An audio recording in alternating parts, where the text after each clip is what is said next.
Hey guys, welcome back to another video. Today we're going to be taking a look at the MAFEX Dark Knight Trilogy version 2 of the Joker.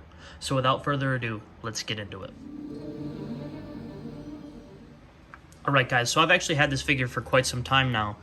It's actually shown up in some previous Blu-ray videos, but but I would like to do a video on it because there's a little bit of a lack of some DC stuff on here, so we're actually going to take a look at it. Here's the box. It's very cool. It's kind of like the front and sides of it are kind of based off the Batman box, and then it's got the ha-ha-has all over it. This is very similar to what we've seen with like if you got some of the editions of the Blu-ray, it would look like this. It would have like little Joker smiles on it like that. So that's very cool. You can see it's version 2. So they actually did a few different versions of the Joker. I do want to get the police version. That way you can get those interchangeable arms as well as the head. So hopefully I can get that soon. But you can see back of the package right there. Very nice packaging. I wanted to show that off in this particular video, but we'll move that off to the side. Take a look at his accessories, which have been tossed all over the place. But first up, we actually have this machine gun right here.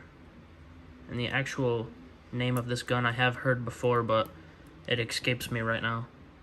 It's very nice. It's got the little, whatever you want to call this on there, but it doesn't move. It's just a flat gunmetal color. So you can see that right there. Not bad at all. We get a RPG, which has got a few different colors on here, which is pretty nice looking.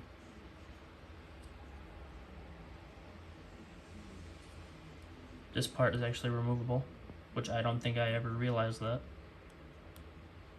This isn't really anything that I ever have him carry anyway, so. And then we do get this pistol with the extended clip. And it's not like a Mezco with any removable pieces or any moving pieces, so. But I mean, that's alright. I mean, Mezco just goes above and beyond for no reason. It's cool to see, but not every company needs to do that. Here we have the pipe. Very nice metallic paint on it. So I do like that. And we get 3 different knives here. This is kind of the main knife that he uses throughout the movie, which kind of looks more like a... I don't know why, but it reminds me of like a potato cutter or like a potato skinner for some reason. I don't know why, but it does. Get some nice paint on there. Here we get the butterfly knife. Very nice. They packed a lot of detail into these little things, so that's pretty cool. And then you get this, wait a minute. Oh, picked up the wrong one. Then you get this one right here. Again, some nice paint work on it. I usually have him carry the main one that we see him use in the movie, though. And then much in the vein of like a MAFEX Spider-Man, we get some interchangeable feet. However, these have the little blades on it that we see during the fundraiser for Harvey Dent. You can see some nice toe articulation on there. Very nice sculpt here. Looking not too shabby at all. So that's very nice to see. I actually wanted to get this figure for a very, very long time, and it was always pretty expensive in the secondary market, but I remember one day I was just hanging out and I seen it pop back up on Big Bad Toy Store along with the Batman version 3. So I didn't have to spend too much money to get either one of these, so that's very exciting. But here's the interchangeable head. See, it's got a little bit more of an open smile. This reminds me of the Prime 1 Studio statue that they did with the open smile, and it's just, I'm not a fan of this for Heath Ledger's Joker. We don't ever really see him like that. If you're going to give him a smile, I prefer one that's like an open mouth smile, like he's manically laughing. I can see Heath Ledger doing that. He does that a few times in the movie. Or you give him a head like this. This is my preferred head. I don't like the head where you can kind of just see a little bit of his teeth. Prime 1 did the same thing, and I'm not a fan of it. However, the paint work looks pretty good. It definitely looks like Heath Ledger, I think. And the hair work is very good as well. It could have used maybe some blondes and some browns in it, but for what it is, it looks pretty good. So that's not bad at all. And then also we get some interchangeable hands. Here's one fisted hand. We do get another one of those. So that's pretty nice. Nice sculpt work on there. We get two kind of more relaxed trigger fingers. Where is it? All these hands kind of look similar, honestly. So we get some more relaxed trigger finger hands right here. And then you get some more active trigger finger hands. See the difference between these two. And then you get some more relaxed hands, which I do like. Or kind of grabby hands if you want to use them like that. And then also you get these card holding hands. And that's another thing, is you get some nice cards. You get here like a stack of cards. It's got the Joker right on top. Some nice paintwork right there. You get a single Joker card.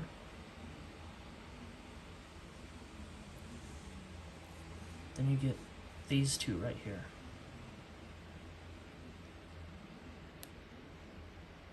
Very, very small. So be careful of these, but they're very nice. And also they all have the same backs on them. I don't know what kind of deck of cards has this many Joker cards in it, but I guess Joker has that. So moving this off to the side here. Actually, let's give him one of his hands back. I actually really do like this figure. I do want to get the interchangeable hands, or the arms and the head from that other figure, just because I think it makes this figure a little bit more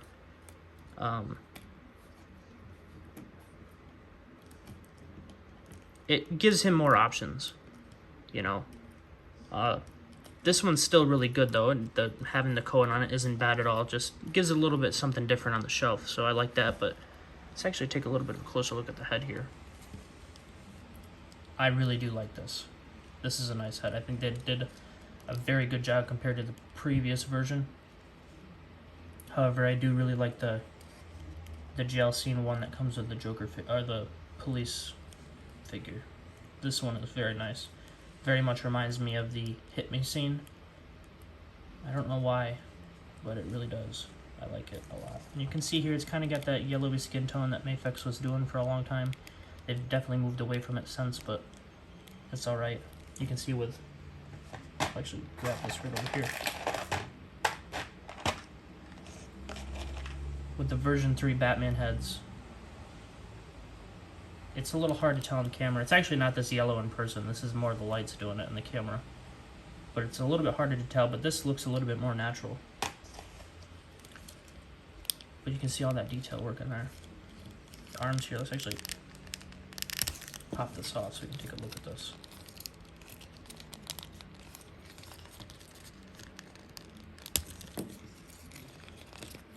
So the inside of the jacket has this nice kind of pastel pinkish red color here. I believe in the movie it's actually more of an orange, but the effort still is greatly appreciated.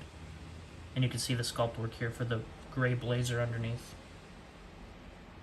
And you can see where that separates, and he's got the little coattails here, which I do like. So very nice sculpt work on this. And you can see the buttons are painted and stuff, so that's very nice.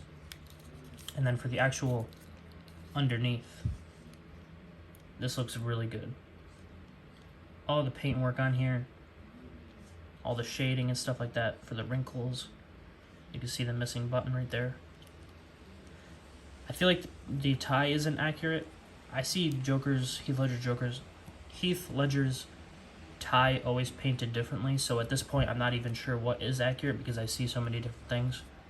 But I'm pretty sure, I know this isn't accurate because this is one solid color. There's definitely a pattern on it, but I do like the button-up shirt underneath. And you can see right here he does have a real chain, and that connects up to his belt loop right there. And you can see the paintwork on the back of the legs. You can see the sculpting inside the knee joints right there, which is very nice.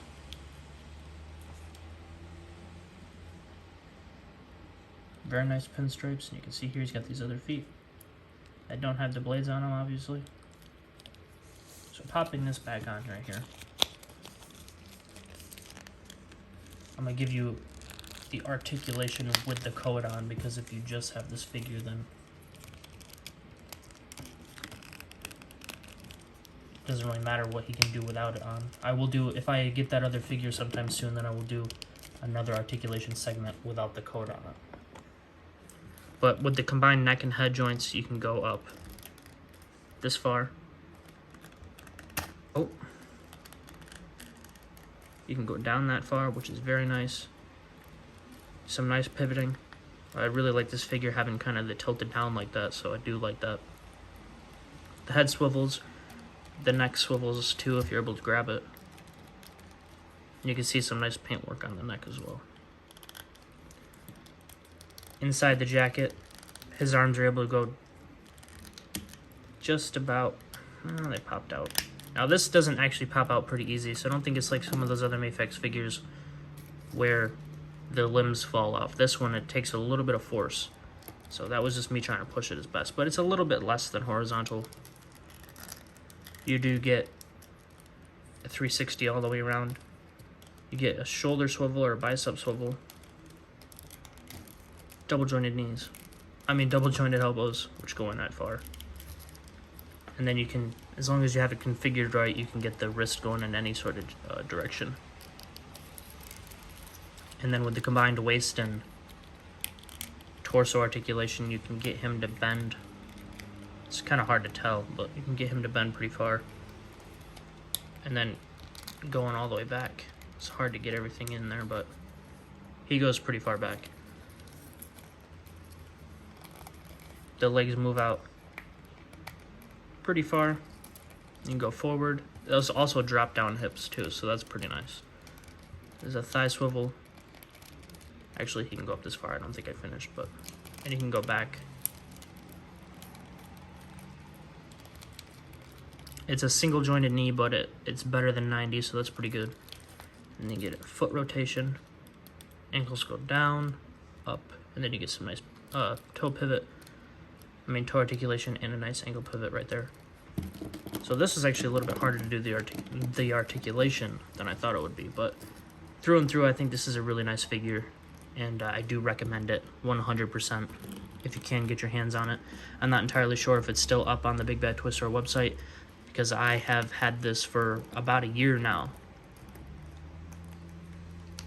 But I remember before it was on the website, it was pretty hard to find at a good price. I've also seen that the 90s style comic book Spider-Man was back up on Big Bad Toy Store at some point. I hope to get my hands on that because I really don't want to spend $300 on that figure. Well, I'm not going to because I wouldn't spend that much on it, but I really do want to get that. But this guy comes with all kinds of accessories. He's got good packaging if you're into that sort of thing. The articulation works well enough on this guy for what you can do, and then you get more if you have the other figure to swap out the pieces. All kinds of good accessories to reenact some scenes. So I definitely recommend this. But before we go, I'm going to give you a little bit of a size comparison right here. If I can find where everything is. Here he is compared to The Dark Knight Rises Bane. I really, really like this figure. If you haven't gotten this figure either, I do recommend it. It's really, really nice. He's a little bit short, but keep in mind Tom Hardy wasn't the tallest guy. And I did a video on this if you do want to check it out. As well as the version 3 Batman, which is going to be the next figure I do out of the 3, obviously, because I did this one just now. Or I'm currently doing this one. But this is the next one, and then after I do the video, I'm going to give him a new cape because I'm not a fan of this cape. I don't like it, so I'm going to swap that out. But yeah, all 3 of these figures I really, really love. Hands down, some of my favorite figures in the collection. So, you can see how Batman scales with Heath, and you can see how Tom Hardy scales with Heath. It's not bad at all. If you want an idea of what he looks like with some other lines, here he is compared to SH Figure Arts Avengers Assemble Captain America. And you know what? I think I'm going to have, in every video, I think the 2 figures that I'm going to use for every video for my size comparisons are going to be these 2, because I always seem to pick these guys up and you know, I'm just going to do it as a tradition. It kind of reminds me of like what Parallel the Universe does with the Pizza Spider-Man and the Bucky Cap, or of course with Shartimus Prime and the big time letdown Spider-Man figures. So this is going to be a tradition because these guys always just seem to be around when I do one of these videos. But with that being said, I do recommend the figure 100%. If you guys like the video, hit the like button, subscribe, and of course hit the notification bell. And until next time, true believers.